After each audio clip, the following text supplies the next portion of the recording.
Hey guys, welcome to my channel. In this video, I will share with you a simple way in which you can make Ghanaian peanut soup. There are many variations to this recipe, but I tried my best to keep this recipe very simple. So for this soup, I used water, canned tomatoes, tomato paste, ginger, pepper, onions, garlic, salt, Maggi cube, chicken, and peanut butter.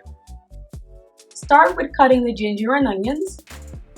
And put the ginger, onions, garlic, and fresh pepper in a blender along with a little bit of water and blend until it's smooth. After that, blend the tomatoes separately and set it aside.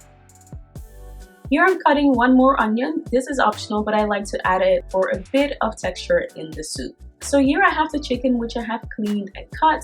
I'm adding the onion and the mixture which we blended earlier. Add Maggi cube or any other stock cube and put a lid on the pot and allow the chicken to steam.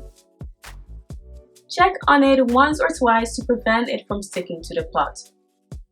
After about 15 to 20 minutes, add tomato paste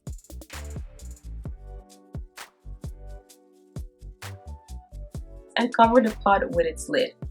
Now add the pureed tomatoes, and I like to rinse the blender with water and add it to the soup. Blend peanut butter with water, and after 10 to 15 minutes add it to the soup. And after blending the peanut butter, I like to rinse the blender as well, and I add the water to the soup. Allow the soup to simmer over medium fire for about 45 minutes. You'll know when the soup is done when there's no or minimal foam, when the soup reduces a little, and when the oil or fat from the chicken and peanut butter rises to the top. You can eat it with rice balls, with fufu, or you can try it with plain rice. If you like this video, share it with a friend, and don't forget to like it and subscribe for weekly recipe videos. Thanks for watching, guys!